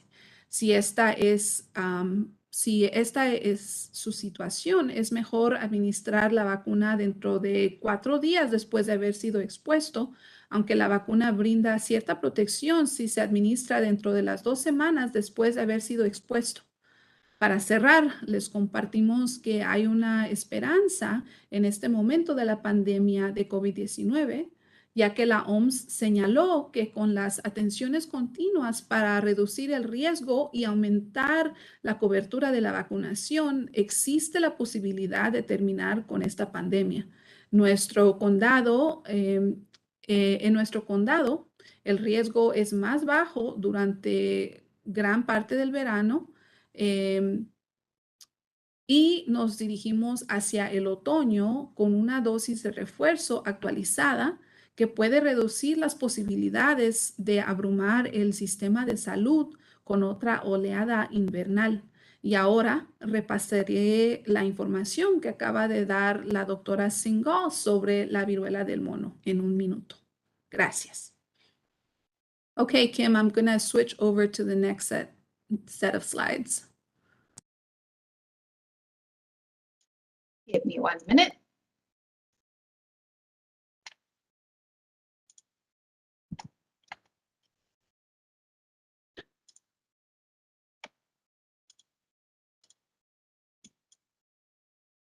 All right, ready when you are.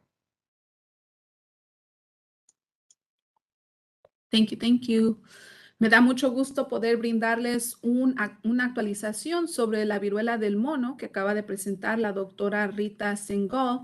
Les daré esta actualización sobre la situación de los casos y cómo nos va con la administración de las vacunas. También hablaré sobre la elegibilidad y las opciones que tenemos para recibir la vacuna.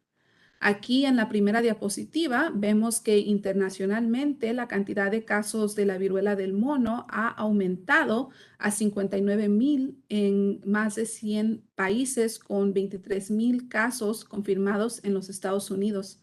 En California seguimos representando la mayoría de los casos de viruela del mono en los Estados Unidos con 4,453 casos. Hasta el día de hoy se han identificado 1,820 casos de viruela del mono en el condado de Los Ángeles, además de 101 casos reportados en Long Beach y 26 casos reportados en Pasadena. Hemos identificado a un trabajador de salud con viruela del mono que parece haber estado expuesto al virus en su sitio del trabajo. Hemos también consultado con los CDC, dado que el riesgo de la viruela del mono para los trabajadores de salud sigue siendo muy bajo. Seguiremos enviando mensajes sobre las recomendaciones de prevención y control de infecciones y en particular el uso de equipo protector PPE, por sus siglas en inglés, adecuado, mientras que los CDC nos proporcionan con orientación adicional. Seguiremos monitoreando de cerca los casos en poblaciones vulnerables y en entornos de mayor riesgo.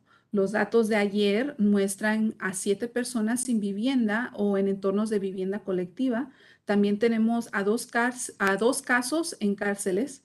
Actualmente no hay evidencia de propagación en estos entornos. Se han notificado 6 casos de viruela de mono en niños menores de 18 años, lo que representa menos de 1% de todos los casos. Desde el comienzo del brote, 75 personas o el 4% de los casos han sido hospitalizados. Desde el comienzo del brote, 75 personas o el 4% de los casos han sido hospitalizados con viruela del mono. Finalmente, como se anunció a principios de esta semana, hemos confirmado la muerte de una persona debido a la viruela del mono aquí en el condado de Los Ángeles. Esta es la primera muerte confirmada en los Estados Unidos y aún es una de 9 en países no endémicos en todo el mundo. Esta persona estaba severamente inmunocomprometida y había sido hospitalizada. Enviamos nuestras más profundas condolencias a sus familiares, amigos y otras personas que están en luto por la pérdida de su ser querido. Dado el riesgo de una enfermedad grave, pedimos a las personas gravemente inmunocomprometidas que busquen atención médica y tratamiento lo más pronto posible y que permanezcan bajo el cuidado de un proveedor de salud durante el curso de su enfermedad. Además, también solicitamos a los proveedores de atención médica que reporten y consulten con el Departamento de Salud Pública sobre cualquier paciente hospitalizado, especialmente si su enfermedad se hace aún más severa. Next slide, please. Esta diapositiva tiene la curva epidemiológica o EPI para más cortito, actualizada de muestras de casos de viruela del mono por fecha de episodio, es decir, cuando el caso se reportó al inicio de los síntomas. Las columnas muestran los casos desde mediados de mayo hasta esta semana.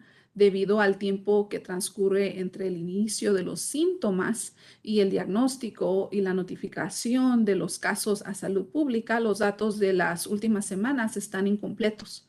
Si bien durante la mayor parte de agosto los recuentos semanales de casos superaron los 200 por semana, con un máximo de 282 casos en la semana que terminó el 20 de agosto. Los números fueron más bajos en las 2 semanas siguientes y solo hubo 146 casos nuevos en la semana que terminó el 3 de septiembre, que indica la posibilidad de un declive.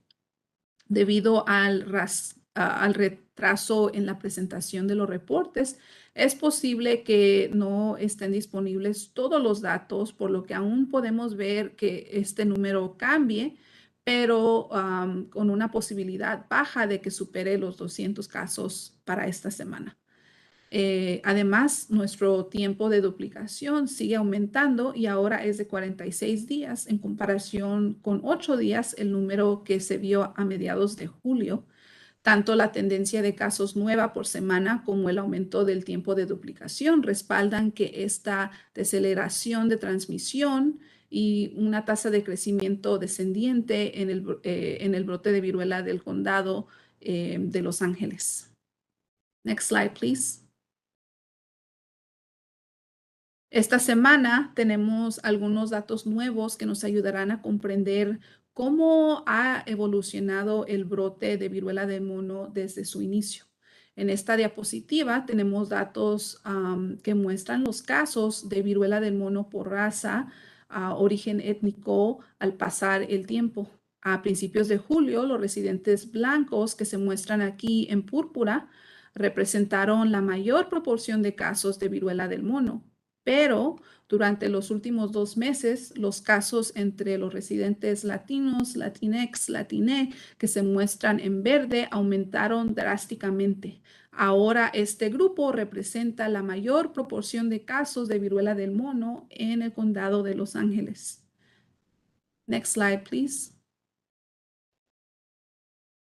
Además de observar la proporción de casos por raza o origen étnico, ahora tenemos suficientes datos para calcular las tasas de casos para algunos grupos. Si bien los residentes latinos, latinex, latiné representan la mayor proporción de casos de viruela del mono con un 44%, cuando tomamos en cuenta el tamaño de la población, los residentes negros o afroamericanos tienen las tasas más altas de infección con 26 casos por cada 100,000 habitantes.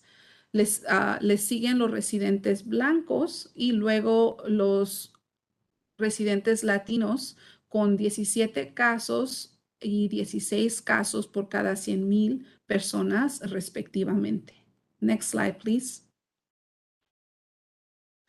También es útil desglosar los datos de nuestros casos según el cuartil de índices de lugares saludables, que se llama HPI por sus siglas en inglés.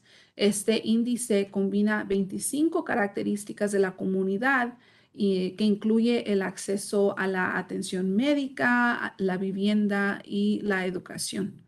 Esto es un puntaje que refleja la salud general de la comunidad. Las comunidades más saludables tienen puntajes HPI más altos y las que son menos saludables tienen puntajes más bajos. En este gráfico, las puntuaciones de HPI se dividen en cuartiles. En el cuartil 1, en el azul oscuro, está representando las comunidades menos saludables del condado de Los Ángeles, y el cuartil 4 es verde oscuro, representa las comunidades más saludables. Al inicio del brote, más de la mitad de los casos de viruela de mono estaban en los cuartiles con puntajes más altos, o sea, en las comunidades más sanas, que se muestran en el verde claro y oscuro. Sin embargo, a lo largo del tiempo, una mayor proporción de casos se ha propagado en los 2 cuartiles HPI con puntajes más bajos, o sea, en las comunidades menos saludables que se muestran en tonos de azul. La mayoría de las proporciones de casos de viruela del mono se encuentran en el cuartil HPI número 1. Next slide, please. Esta diapositiva compara las tasas de casos proporcionado con la proporción de, disculpen otra vez. Esta diapositiva compara las tasas de casos con la proporción de casos por HPI y área de planificación o SPA por sus siglas en inglés. Las comunidades en el cuartil HPI más bajo tienen la proporción más alta de casos de viruela del mono, lo que representa el 42% de todos los casos y también tiene la tasa de infección más alta con 23 casos por cada 100,000 habitantes. Aquí también pueden ver la distribución geográfica de los casos. Verán que en el SPA 4, que se encuentra en la área metropolitana conocida como Metro, tiene la mayor proporción de casos y la tasa de casos más alta, con 63 casos por cada 100,000 habitantes. En el SPA 2, que cubre nuestros valles de San Fernando y Santa Clarita, está en el segundo lugar que tiene la segunda proporción más alta de casos de viruela del mono. Sin embargo, cuando tomamos en cuenta el tamaño de la población al hacer los cálculos, vemos que en el SPA 6, la área sur de Los Ángeles, y no en el SPA 2, tiene la segunda tasa de casos más alta, con 17 casos por cada 100,000 habitantes. Estos datos muestran que además de las diferencias regionales, también existen diferencias reveladoras en los grupos afectados por el brote de la viruela del mono. En corto, las personas racializadas no blancas, conocidas como personas de color en este país, que viven en las comunidades menos saludables, tienen las tasas de infección más altas de viruela del mono. Next slide, please. Aparte de tener mejor conocimiento y mensajería más relevante sobre la prevención, la vacunación sigue siendo una parte fundamental de nuestros esfuerzos para controlar la propagación.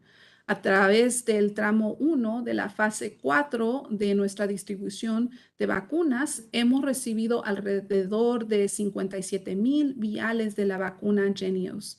Los primeros 43,290 fueron viales de dosis única recibidos en las fases anteriores y los 14,034 viales que quedan son viales de dosis múltiples basados en el régimen de dosificación alternativo. Dado que no se sabe exactamente cuántas dosis producirán cada vial multidosis, estamos haciendo un estimado de que los viales recibidos equivalen a 113,000 dosis. El reporte de ayer nos informa que se han administrado 46,186 viales y 73,177 dosis de la vacuna Jynneos. Esto representa el 81% de todos los viales recibidos y el 64% de todas las dosis recibidas. De las dosis administradas, aproximadamente el 81% son primeras dosis y aproximadamente 19% son a la segunda dosis. Solo el 40% de las personas en el condado de Los Ángeles que son elegibles para recibir la segunda dosis de la vacuna contra la viruela del mono la han recibido. Recomendamos fuertemente que cualquier persona que deba recibir su segunda dosis la obtenga ahora para mejorar su respuesta inmunitaria.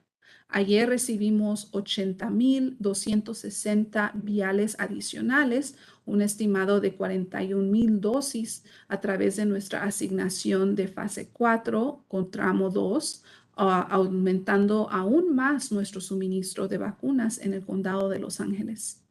Next slide, please. Y les cuento que hemos ampliado nuestros criterios de elegibilidad para la vacuna que incluye a más personas. Ahora, no solo aquellos que están en alto riesgo pueden haber sido expuestos recientemente, sino también a aquellos que pueden estar en riesgo de ser expuestos en el futuro cercano. Los detalles más actualizados de quién es elegible se pueden encontrar en nuestro sitio web. Recomendamos fuertemente a los residentes elegibles que se vacunen y ahora es más fácil que nunca acceder a la vacuna. Los residentes pueden ir caminando a cualquier sitio, a cualquier sitio de vacunación público o pueden hacer una cita en myturn.ca.gov para vacunarse. Esto se puede encontrar en la página web de salud pública dedicadamente especial para monkeypox o para la viruela del mono, que se puede ver en la pantalla. Aquí se publica una lista de sitios de vacunación que incluye los sitios que ofrecen visitas sin cita previa.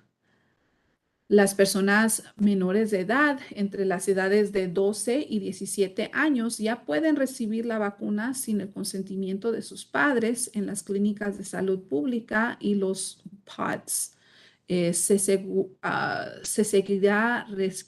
seguirá requiriendo el consentimiento para los padres para las personas de 6 meses a 12 años de edad y deberán estar acompañados por su padre, madre o tutor legal o un adulto responsable. Los formularios de consentimiento y más detalles están disponibles en nuestro sitio web. Los menores de edad deben comunicarse con el proveedor de vacunas para conocer los requisitos, ya que pueden diferir en todo el condado según el proveedor de atención médica. Next slide, please. Y finalmente, a medida de que respondemos a este brote, seguiremos brindándole información a nuestros residentes, socios comunitarios y socios de atención médica acerca de la prevención, el manejo y el tratamiento de la viruela del mono. Puede visitar nuestra página web dedicada a la viruela del mono para acceder a una variedad de recursos que incluye preguntas frecuentes, folletos, materiales, seminarios web y documentos de orientación. También hemos ampliado nuestros paneles de datos acerca de la viruela del mono con actualizaciones cada viernes para incluir datos sobre las personas que reciben las vacunas, el tratamiento TPOXX y datos sobre la tasa de casos. Por último, para cualquier persona residente que no tenga acceso al Internet o necesite información, puede llamar al centro de llamadas de salud pública al número 833-540-0473. De nuevo, 833-540-0473 los 7 días de la semana, de las 8 de la mañana a las 8:30 de la noche. Y con eso los dejo. Muchas gracias por su atención y nos vemos para la próxima semana.